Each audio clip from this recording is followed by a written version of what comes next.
Hello and welcome to Edge Academy. What's up guys, hope you are doing well. So मैं आपके लिए MCQs लेके आया हूँ और नेशनल इनकम। जैसा कि मैंने आपको पहले ही कहा था कि मैं लेक्चर के आखिर में आपको नेशनल इनकम पे कुछ एमसीक्यूज़ कराऊंगा। ये एमसीक्यूज़ मैंने खुद से बनाए हैं, ठीक है। I created these MCQs bye my self, ठीक है। क्योंकि मैं ये मान के चलता हूँ, जो मैं पढ़ता हूँ या पढ़ाता हूँ, मैं उन सारे कंसेप्ट को यहाँ पे लाता हूँ आपको, ठीक है। सो मैं सारे कंसेप्ट को टच करके ऑलमोस्ट हर एक कंसेप्ट से एक एक एमसीक्यू निकाला है, ठीक है। इसलिए ये जो आप एमसीक्यूज करेंगे इसमें सारा कुछ आपको आएगा। किसी भी तोड़ मरोड़ कर क्वेश्चन आएगा तो आपको डरना नहीं है, बिकॉज हमने कंसेप्ट से पढ़ा है ये चीज़ें, ठीक है। तो इसकी लेवल की बात करेंगे, ना ज़्यादा टफ है और ना उतना ईजी है। मॉडरेट लेवल पे आप जा सकते हो, तो ना मॉडरेट लेवल ठीक है। आप बाकी टेस्ट सीरीज भी दो, वहाँ भी एमसीक्यू देखो और इधर भी देखो, ठीक है। तो ये खुद से क्रिएट किया है मैंने, ठीक है। So without wasting much time, let's begin. Question number 1 says, who among the following persons made the first attempt to compute India's per capita income? इनमें से कौन सा शख्स पहला था जिसने अटेम्प्ट किया, पहला अटेम्प्ट कि मैं इंडिया की पर कैपिटा इनकम को कंप्यूट करूं? कौन सा था? Option A says Gadgil, B says P Singh Mahalanobis, C says Dadabhai Nehru ji and D says V R Rao. Come on, pause the video and give me the answer. जिसने मेरी लेक्चर देखी है वो 1 मिनट में, 1 मिनट नहीं, 1 सेकंड में उसका आंसर देगा, ठीक है। So answer is option C, दादा नेहरू जी। ये ऐसे इंसान थे जिन्होंने नेशनल इनकम पहली बार अटेम्प्ट किया था और निकाला भी था। पर कैपिटा इनकम 20 रुपीज़ 1867-68 में, याद करो मेरी वो कहानी जो मैं आपको सुनाई थी, ठीक है। तो ये इंसान थे जिन्होंने पहली बार नेशनल को कंप्यूट किया। यही इंसान है जिन्होंने ड्रेन वैली थ्योरी है। यही इंसान वो थे जिन्होंने बुक लिखी है poverty and British rule in India. यही इंसान है जिनको हम कहते हैं gold grand old man of India, ठीक है। Question number 2, which of the following, my favorite question, which of the following offices are presently computing India's national income? इनमें से कौन सा ऑफिस अभी इंडिया की नेशनल इनकम को कंप्यूट कर रहा है? नेशनल इनकम जब जब भी नाम सुनो तो जीडीपी साथ आएगा, ठीक है।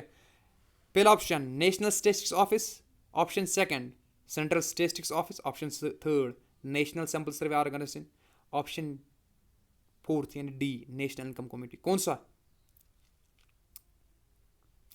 सो give me the answer. The answer is option A, yes right answer, ठीक है। मैंने आपको बोला था कि 2019 से नेशनल स्टैटिस्टिक्स ऑफिस कर रहा है कंप्यूट इंडिया की नेशनल इनकम। पहले कर रहा था 1955 से 2018 तक सेंट्रल स्टैटिस्टिक्स ऑफिस कर रहा था, लेकिन 2019 से कौन कर रहा है? National statistics office. तो सही आंसर इसका क्या है? आंसर ए, ठीक है, option A, sorry. Question number third, which the following method is use to compute national income? इनमें से कौन से मेथड से हम नेशनल इनकम को कंप्यूट करते हैं? बताओ मुझे। ऑप्शन ए से प्रोडक्ट मेथड, बी से इनकम मेथड, सी से एक्सपेंडिचर मेथड, डी से ऑल ऑफ दीज। बोलो, जल्दी बोलो। इसका सही ऑप्शन है option D, all of these. क्योंकि मैंने आपको बोला था पाई, PIE, product method, income method, expenditure method. मैंने कहा था आपको तीनों मेथड से हम नेशनल इनकम को कंप्यूट कर सकते हैं और कंप्यूट करके दी है मैंने। और तीनों मेथड कंप्यूट करके नेशनल इनकम सेम आनी चाहिए, तभी हम कह सकते हैं कि हमारे जो मेथड्स हैं वो सही है, ठीक है। तो 3 मेथड्स हमारे पास होते हैं, प्रोडक्ट, इनकम एंड एक्सपेंडिचर। सो इसको ऑल ऑफ दीज आएगा। I am making this video third time, last 2 times कोई प्रॉब्लम हुई थी तो 10-12 मिनट की वीडियो फिर वेस्ट हो गई। Question number 4, accounting of national income at constant price, यानी national income at constant price यानी जीडीपी एट कांस्टेंट प्राइस, उसको क्या कहते हैं हम? Real GDP. GDP at constant price is called as real GDP. अब इधर लिखा है नेशनल इनकम यानी GDP. National income at constant price, क्या आएगा इसका option? Nominee income, current income, real income या डोमेस्टिक इनकम? क्या आएगा? Real income. Income real income होता है income national income at constant price, ठीक है। अगर नॉमिनल इनकम होती तो क्या आती? करंट प्राइस पे, ठीक है। ये रियल इनकम है यानी रियल जीडीपी होता है जीडीपी एट कांस्टेंट प्राइस। इसलिए नेशनल इनकम जो कांस्टेंट प्राइस पे आएगी वो नेशनल इनकम, रियल इनकम होगी, सॉरी। क्वेश्चन नंबर 5 से is which are the following sectors contribute most India GDP? इनमें से कौन सा सेक्टर इंडिया के जीडीपी में सबसे ज़्यादा कंट्रीब्यूट करता है? पढ़ाया था मैंने। ऑप्शन ए से एग्रीकल्चर सेक्टर, बी से इंडस्ट्रियल सेक्टर, सी से service sector, D says all have equal share. बोलो option C is right answer. ठीक है, सी राइट आंसर है, क्योंकि मैंने कहा था कि 1951 की अगर बात करें हम तो उस टाइम एग्रीकल्चर सेक्टर सबसे ज़्यादा कंट्रीब्यूट करता था, लेकिन आज की बात करें तो सबसे ज़्यादा सर्विस सेक्टर कंट्रीब्यूट करता है। ठीक है, इसको कभी हम बोल सकते हैं एग्रीकल्चर को प्राइमरी आ सकता है, वहाँ पे इंडस्ट्रियल के बदले सेकेंडरी, सर्विस के बदले टेरिशरी, तो वहाँ पर टेरिशरी मार्क कर देना। ठीक है, question number 6 says base year for computing India's real GDP, यानी इंडिया की जीडीपी कंप्यूट करने में बेस ईयर कौन सा हमने लिया है। ये फैक्चुअल क्वेश्चन है, लेकिन अक्सर हम फैक्चुअल क्वेश्चन में ही फंस जाते हैं, हमें याद नहीं होता है या हमने देखा नहीं होता है। देखो 2001-2 option A, B 2007-8, C 2011-12, D 2017-18, कौन सा हमने बेस ईयर फिक्स किया है इंडिया में रियल जीडीपी कंप्यूट करने के लिए। बोलो ऑप्शन सी बताया हुआ है मैंने। ठीक है, मैंने ये भी कहा था कि 2017-18 गवर्नमेंट सोच रही है कि हम 2017-18 को बेस ईयर फिक्स करें, लेकिन अभी अप्रूव नहीं हुआ है, जब होगा तो तब बताएंगे। ठीक है, अभी हम क्या कर रहे हैं 2011-12 को हम बेस ईयर मान रहे हैं। ठीक है, question number says domestic territory of India does not include, इनमें से कौन सा ऑप्शन है जो डोमेस्टिक टेरिटरी में नहीं आता है। ठीक है, मैंने कहा था कि पहले आप क्वेश्चन को आराम से देखो, नॉट इंक्लूड है, इंक्लूड है, ट्रू है, फॉल्स है, करेक्ट है, इनकरेक्ट है। ठीक है, यहाँ पे नॉट इंक्लूड, इनमें से डोमेस्टिक टेरिटरी में कौन नहीं आता। जियोग्राफिकल टेरिटरी आती है, हाँ आती है। मैंने कहा था जहाँ तक इंडिया की जियोग्राफिकल एक्सटेंट जाती है, पॉलिटिकल फ्रंटियर जाती है, डोमेस्टिक टेरिटरी में आता है। सो ऑप्शन ए तो नहीं होगा। बी टेरिटोरियल वाटर्स क्या होते हैं, हाँ मैंने बताया था, जहाँ तक टेरिटोरियल वाटर्स हैं, जहाँ तक फिशिंग होती है, इनकी जो भी मैनिंग एक्टिविटी है, बाकी ट्रांसपोर्ट होता है, तो वो डोमेस्टिक टेरिटरी में आता है। इंडियन एम्बेसीज फॉरेन कंट्री में आती हैं, बिल्कुल आती हैं। फॉरेन एम्बेसीज इंडिया में ये नहीं आता है। इंडियन एम्बेसी फॉरेन में है तो आती है डोमेस्टिक टेरिटरी में, लेकिन फॉरेन एम्बेसी इंडिया में नहीं आता है। सो सही ऑप्शन का है इसका, सही ऑप्शन ऑप्शन डी है, ये नहीं आता है फॉरेन एम्बेसी इंडिया में।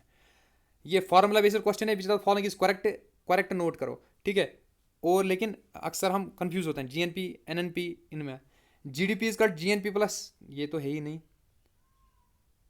हमने कहीं पे नेट फैक्टर इनकम को माइनस नहीं किया था, ये ऑप्शन नहीं आएगा, ये भी नहीं आएगा। ठीक है, देखो अब प्लस दो जगह है, जीएनपी नहीं है। हमें अगर GNP is equal to GDP plus net factor income from abroad, मैंने आपको बताया था कि जीएनपी ग्रॉस नेशनल प्रोडक्ट ये होता है जब जीडीपी में हम देखते हैं कि हमारी कंट्री से इनकम जो फॉरेनर्स अर्न कर रहे हैं वो सब्ट्रैक्ट करनी है, हमारे रेजिडेंट जो बाहर कमा रहे हैं वो ऐड करने, उसको कहते हैं हम नेट फैक्टर इनकम। वो मैंने वहाँ पे ऐड किया था। मैंने कहा था, एक मिनट, मैंने कहा था GNP is equal to GDP plus net factor income from abroad. ठीक है, option C is right option. Question number 8 double times, ठीक 9 होगा। Question number 8 which depreciation subtracted from GDP gives, अगर डिप्रिसिएशन जीडीपी से हम सब्ट्रैक्ट करेंगे तो क्या आएगा। ठीक है, मैंने कहा था अगर कभी आप ग्रॉस में से डिप्रिसिएशन माइनस करोगे नेट में आ जाओगे, यानी जी से एन में आ जाओगे। अगर ग्रॉस डोमेस्टिक प्रोडक्ट है, डिप्रिसिएशन माइनस करो, क्या आएगा, नेट डोमेस्टिक प्रोडक्ट। पहला है ग्रॉस नेशनल प्रोडक्ट, नहीं, दूसरा है नेट डोमेस्टिक प्रोडक्ट, यही है ना, तीसरे पे हमें जाना नहीं है। जब भी ग्रॉस में आप नेट में जाओगे ना, ग्रॉस से, तो मतलब डिप्रिसिएशन माइनस करनी है। इधर डिप्रिसिएशन सब्ट्रैक्ट हुई है ग्रॉस नेशनल प्रोडक्ट से, तो नेट नेशनल प्रोडक्ट पे आ गया। नटशल में अगर डिप्रिसिएशन कहाँ कहीं पे माइनस हुई है तो जी को एन बनाना है, ग्रॉस को नेट बनाना है। अगर जी डीपी है तो एन डीपी आएगा, बस। Question number 9 which the following is not a transfer payment, इनमें से कौन सा ट्रांसफर पेमेंट नहीं है। मैंने कहा था ट्रांसफर पेमेंट वो नॉट पहले देखना है हमें, नॉट जो नहीं है। मैंने कहा था ट्रांसफर पेमेंट वो पेमेंट होते हैं जिनमें हमें क्या करते हैं, हम गवर्नमेंट क्या करते हैं, वो पेमेंट करता है लेकिन वहाँ से गुड्स नहीं बनती हैं, सर्विस नहीं बनती है, वैल्यू एडिशन इकोनॉमी में नहीं होती है, it is just a payment. ठीक है, गुड्स नहीं बनती है, जीडीपी नहीं बढ़ता। ठीक है, तो कौन सा है हमें देखना है, कौन सा नहीं है, नहीं है। ठीक है, गिफ्ट एंड डोनेशन ये तो है, ये नहीं आएगा। स्कॉलरशिप गिवन बाय गवर्नमेंट, ठीक है, ये तो है, ये भी नहीं आएगा। पेंशन से रिटायर गवर्नमेंट एम्प्लॉयज, वो रिटायर गवर्नमेंट एम्प्लॉयज जिनने सर्विस दी है, ठीक है, उनको पेंशन देना, ये ट्रांसफर पेमेंट नहीं है, बता चुका हूं क्योंकि उनने ऑलरेडी हमें सर्विस दे दी होती है। ठीक है, डी है अनएम्प्लॉयमेंट कंपनसेशन, कोई हमें अनएम्प्लॉय है कोई, तो वो हमें कोई सर्विस नहीं दे रहा है ना गुड दे रहा है, हम कंपनसेशन दे रहे हैं। ठीक है, तो वो भी ट्रांसफर पेमेंट है। इसको ऑप्शन सी आएगा, pension to retired government employees, already बोल भी चुका हूँ।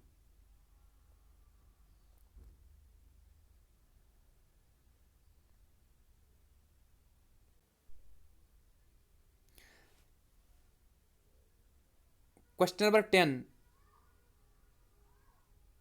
इन एक्सपेंडिचर मेथड में जब हम कंप्यूट करते हैं नेशनल इनकम तो फॉर्मूला कौन सी यूज़ करते हैं? मैंने कहा था एक्सपेंडिचर मेथड में हम देखते हैं कितनी कितनी इनकम आ गई, उसको अब स्पेंड करना है, ठीक है। तो स्पेंड कैसे करेंगे हम? अगर हाउस होल्ड को आएगी तो पर्सनल कंजप्शन करेगी, कंपनी को आएगी तो इन्वेस्टमेंट करेगी, गवर्नमेंट का आएगी तो गवर्नमेंट एक्सपेंड करेगा, एक्सपेंडिचर उस पर करेगा, ठीक है। और एक्सपोर्ट को प्लस करना है, क्योंकि कुछ चीज़ें यहाँ से जो यहाँ हमने गुड्स बनाई हैं वो बाहर जाती हैं, ठीक है। उनसे तो इनकम आएगी, ठीक है, बाहर गई यहाँ नहीं, लेकिन उनसे इनकम आएगी क्योंकि वहाँ वो हमारी ये गुड्स हैं, ठीक है, हमारी जीडीपी में से जा रहा है, तो उसको ऐड करना है। लेकिन कुछ चीज़ें बाहर बनी है, फॉर एग्जाम्पल चाइना में बनी है, तो यहाँ पर क्या वो यहाँ की जीडीपी है? नहीं है, क्योंकि वहाँ ये वो चीज़ें यहाँ पे नहीं बनी है, वो चीज़ें यहाँ पे क्रिएट नहीं हुए, गुड्स यहाँ पे नहीं बनी है, तो उन इम्पोर्ट्स को माइनस करना है, ठीक है। लेकिन एक्सपोर्ट्स जो यहाँ पे चीज़ बनी है बाहर हमने एक्सपोर्ट की है, जो उससे रेवेन्यू आएगा उसको ऐड करना है, ठीक है। इसका सही ऑप्शन क्या आएगा? ऑप्शन ए, बाकी पे जाना नहीं है। नर्सल में याद रखो सब कुछ जो है वो ऐड करना है, पर्सनल कंजप्शन ऐड करनी है क्योंकि ये भी एक्सपेंडिचर है, इन्वेस्टमेंट ये भी खर्च होता है, गवर्नमेंट एक्सपेंडिचर ये भी ऐड करना है, एक्सपोर्ट्स भी ऐड करना है, खाली इंपोर्ट्स माइनस करने हैं। जहाँ पे आप इंपोर्ट्स माइनस देखो बाकी सारा ऐड, तो वही ऑप्शन सही है, तो option A is the right option.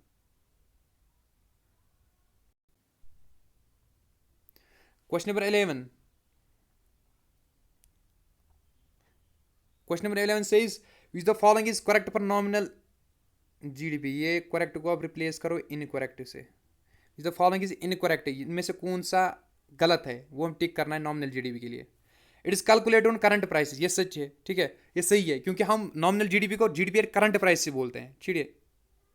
इसके बाद it shows less accurate picture of economy compare to real GDP, ये भी सच है, क्योंकि इसमें इन्फ्लेशन आती है उससे हमें पता नहीं चलता सच में इकोनॉमी का, ठीक है। तो लेस एक्यूरेट पिक्चर है, ये भी सही है। It is usually higher than real GDP, ये भी बताया था मैंने, जब ग्रेटर देन लेस देन मैंने कहा था कि नॉमिनल जीडीपी ज़्यादा आता है, ज़्यादा इसलिए आता है क्योंकि उसमें क्या होता है, उसमें इन्फ्लेशन हम ऐड करते हैं, ठीक है। डी कहता है इट अवॉइड्स इन्फ्लेशन, वो ये तो है ही नहीं, इसमें से इनकरेक्ट देखना, यही इनकरेक्ट है। ये कहता है कि इसमें इन्फ्लेशन को हम अवॉइड करते हैं, नहीं करते, इसमें इन्फ्लेशन का इफेक्ट आता है, ठीक है। तो ये ऑप्शन डी इसका इनकरेक्ट होगा। Question number 13, question number 13 says as per IMF report the rank of Indian largest economies in world is, जो इंडिया की लार्जेस्ट इकोनॉमीज में नाम आता है, तो इंटरनेशनल मॉनिटरी फंड में जो रिपोर्ट आया था उसके हिसाब से इंडिया की कितनी रैंक है, ठीक है। Option A 7th, B 6th, C 5th, D 4th। इसका सही ऑप्शन ऑप्शन ए 7th। 2019 में इंडिया की रैंक आ गई 7th, ठीक है, एज पर IMF रिपोर्ट 2021 में, ठीक है, कि ये वर्ल्ड की सबसे 7th इकोनॉमी है, लार्जेस्ट, ठीक है। तो 2019 में आई थी ये 5th पे, ठीक है, 2020 में आई है 6th पे, 2021 में 7th पे, ठीक है। तो एक एक पायदान ये पीछे चली जा रही है, ठीक है। अभी सबसे बड़ी, इसके साथ से मैं बोल रहा हूँ, सबसे बड़ी जो लार्ज इकोनॉमी है ना वो वर्ल्ड की, वो है यूएसए की, उसके बाद है चाइना की, उसके बाद है जापान की, उसके बाद जर्मनी चौथे नंबर, 5वें नंबर पे फ्रांस, छठे पे यूके और 7वें पे इंडिया, ठीक है। Question number 14, which of the following, ये भी अच्छा क्वेश्चन है, ministry is responsible for calculating GDP, इनमें से कौन सी मिनिस्ट्री जीडीपी कैलकुलेट करने के लिए रिस्पॉन्सिबल है? Ministry of finance A, B ministry of commerce industry, C ministry of statistics and programme implementation, D ministry of home affairs. आपको लग रहा होगा ministry of finance, but it is ministry of statistics and programme implementation, ठीक है, ये ministry, इसका office है ना जो कंप्यूट करता है, नेशनल स्टेटिस्टिक्स ऑफिस। सो इसका सही ऑप्शन है option C, ministry of statistics and programme implementation, यही करते हैं कैलकुलेट इंडिया की जीडीपी। कैलकुलेट नहीं मतलब रिस्पॉन्सिबल है, कैलकुलेट तो नेशनल स्टेटिस्टिक्स ऑफिस करता है। Question number 14, which are the following which state और UT in India is currently has highest per capita income, इनमें से किस स्टेट के पास हाईएस्ट पर कैपिटा इनकम है? अभी किस स्टेट के पास हाईएस्ट पर कैपिटा इनकम है, ठीक है, यानी किस स्टेट में हाईएस्ट पर कैपिटा इनकम है अभी? ऑप्शन ए से गोवा, बी से दिल्ली, सी से महाराष्ट्र, डी से Punjab. What do you think? पता ही नहीं तो मैं बोल रहा हूँ, it is Maharashtra, option C Maharashtra. ये मुंबई की नगरी है। सबसे ज़्यादा जो पर कैपिटा इनकम में अभी स्टेट या यूटी में वो महाराष्ट्र में है सबसे ज़्यादा।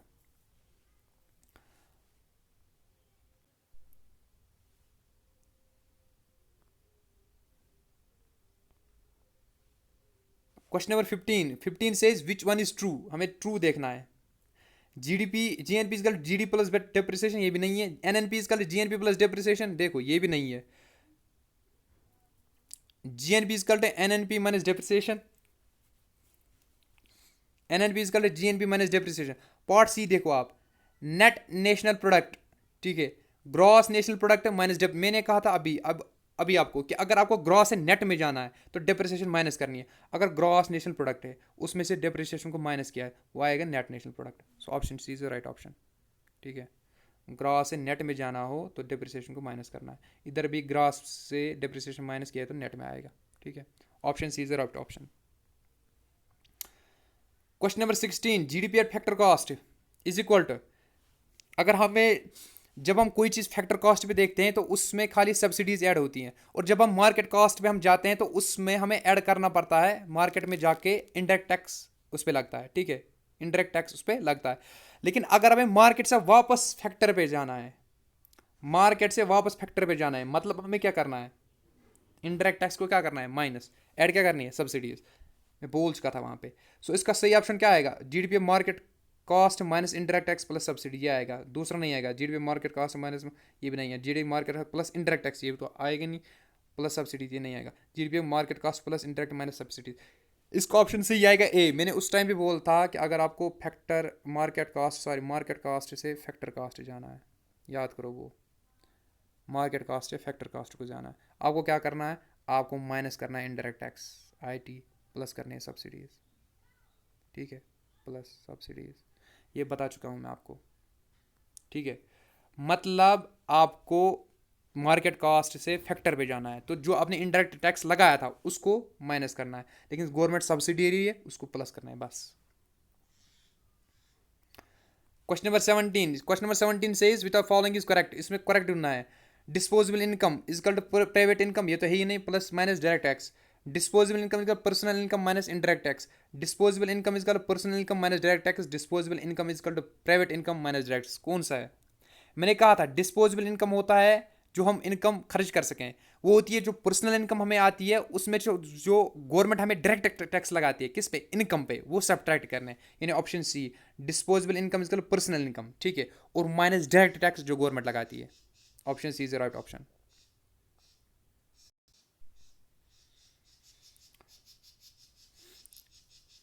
क्वेश्चन नंबर 18, जीडीपी डिफ्लेटर क्या मेजर करता है। ए से रियल जीडीपी, ये तो नहीं कहता ना मेजर, जीडीपी डिफ्लेटर के लिए हमें रियल जीडीपी चाहिए। नॉमिनल जीडीपी, ये भी नहीं। इन्फ्लेशन, मैंने कहा था रियल जीडीपी डिफ्लेटर हमें इन्फ्लेशन दिखाता है, क्योंकि जीडीपी डिफ्लेटर किसके बराबर होता है, जीडीपी डिफ्लेटर वो होता है नॉमिनल जीडीपी, वो किसके बराबर होता है, nominal GDP N GDP divide by real GDP into 100, ठीक है। मतलब nominal GDP divide by real GDP into 100, ये हमें क्या दिखाता है, इन्फ्लेशन, क्या दिखाता है, इन्फ्लेशन बोला था मैंने वहाँ पे।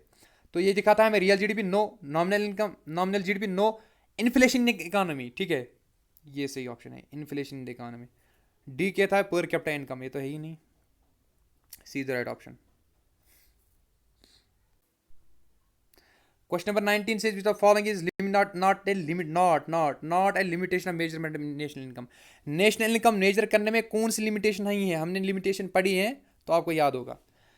ये कहता है कौन सी नहीं है, does not measure their social welfare, ये सोशल वेलफेयर मेजर नहीं करता है, ठीक है। इज नॉट ए लिमिटेशन, ये लिमिटेशन है बिल्कुल, ये नहीं आएगा। डज नॉट कैप्चर नॉट, ये नहीं आएगा, क्योंकि ये सच है कि ये नॉन मार्केट ट्रांजेक्शन जैसे बार्टर सिस्टम में ये अकाउंट बार्टर सिस्टम नहीं लेता है, ठीक है। तो does not capture non market transaction, ठीक है, तो ये भी लिमिटेशन है, हमें देखनी है कौन सी नहीं है। Does not take account negative externalities, ठीक है, ये नेगेटिव इम्पैक्ट जो एनवायरनमेंट में पड़ते हैं उसको इस कंसिडर नहीं करता, ये भी सच है, नहीं करता है, हमें देखती है कौन सी नहीं है, not does not measure economic growth, ये तो गलत है, ये लिमिटेशन नहीं है। ये इकोनॉमिक ग्रोथ मेजर करता है, ठीक है, लेकिन इकोनॉमिक वेलफेयर नहीं करता है मेजर, ठीक है। तो हमें देखना है कौन सी लिमिटेशन नहीं है, ये लिमिटेशन नहीं है क्योंकि ये करता है इकोनॉमिक ग्रोथ मेजर।